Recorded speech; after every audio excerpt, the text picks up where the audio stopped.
Sur les terrains des poules pondeuses de Romain Pourreau, des arbres ont récemment fait leur apparition. Donc là, vous avez un érable et vous avez là-bas, plus loin, un paulownia. Ça, c'est des essences qui vivent pas très vieilles, mais qui poussent très vite.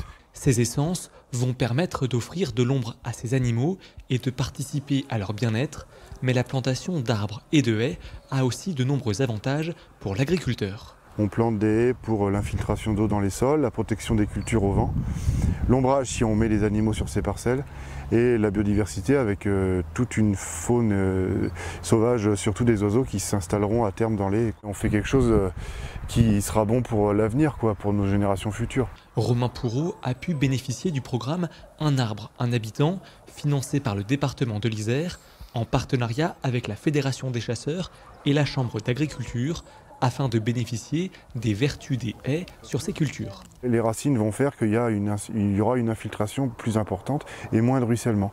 Donc on garde l'eau sur le territoire. Là, on a planté autour de 800 mètres linéaires de haies. C'est quelque chose que je n'aurais pas pu financer tout seul. Les variétés des haies plantées ont été cultivées chez ce pépiniériste à quelques kilomètres de là.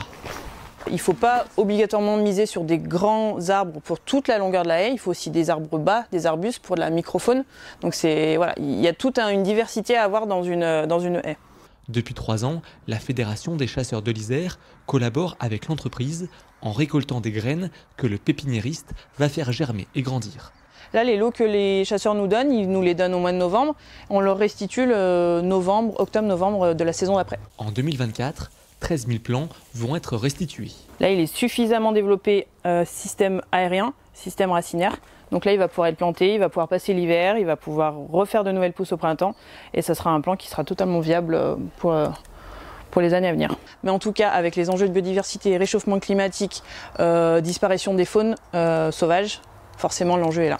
En plantant des variétés locales adaptées aux conditions du territoire, le département de l'Isère, les agriculteurs et les chasseurs veillent à préserver la biodiversité et assurent une meilleure résilience des systèmes agricoles face aux défis à venir.